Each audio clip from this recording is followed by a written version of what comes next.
తెలంగాణలో phone tapping fight సాగుతోంది.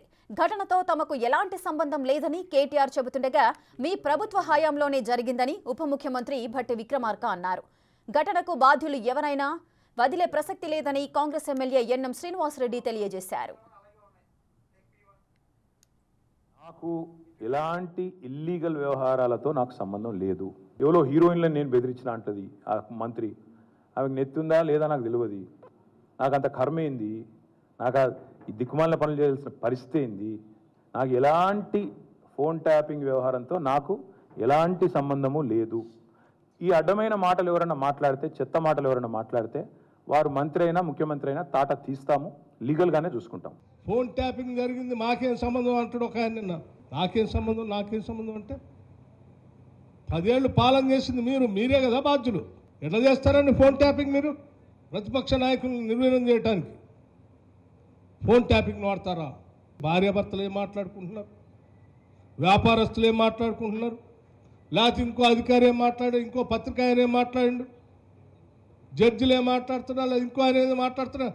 అందరి జీవితాల్లోనూ వాళ్ళ వంటగదిలోకి వాళ్ళ బెడ్రూమ్లో కూడా దూరుతున్నారు మీరు. ఇదే నా బాధ్యత మీకు. ఇంకా తగుదనమ్మా మాకేం సంబంధం అంటారు? 10 ఏళ్ళు మీరే కదా చేసింది. మనందరికంటే ఎక్కువ బాధలు పడ్డది మా గౌరవ ముఖ్యమంత్రి గారు. ఫోన్ ట్యాపింగ్ చేసి ఆయనను ఇరికిచ్చి జైలుకు పంపించారు.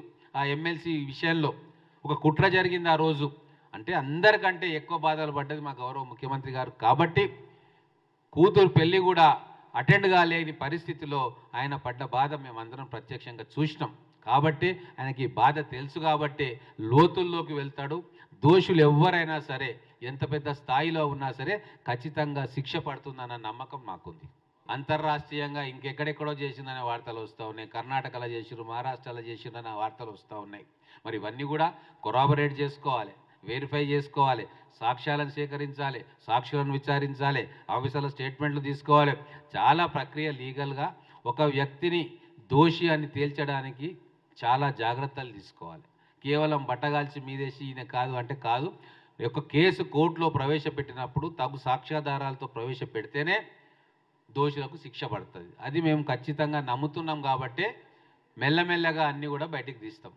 దీనిపైన నేను రాష్ట్ర గవర్నర్ గారిని కోరుతా ఉన్నాను. ఉన్నత స్థాయి జరగాల్సినటువంటి అవసరం ఉంది. హై లెవెల్ ఎంక్వైరీ జరగాలి. దోషులు ఎవరైనప్పటికీ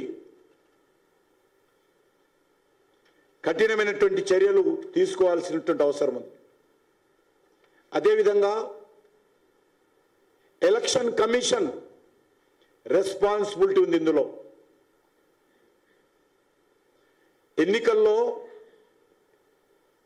ప్రభుత్వ పరిధి ఎంత, పార్టీల పరిధి ఎంత, ఏ రకంగా వివరించాలో ఎలక్షన్ కమిషన్ చాలా స్పష్టంగా నియమావళి రూపొందించి అమలు చేస్తూ ఉంది. కానీ కేసీఆర్ ప్రభుత్వము అనేక ఎన్నికల్లో ఎలక్షన్ కమిషన్ నియమావళికి విరుద్ధంగా ఫోన్ ట్యాపింగ్ వ్యవహారం చేసి బరి తెగించి నియమావళిని చాలా స్పష్టంగా వైలేట్ చేసినట్టు ఈరోజు పోలీసుల దర్యాప్తులు తేల్తా ఉంది.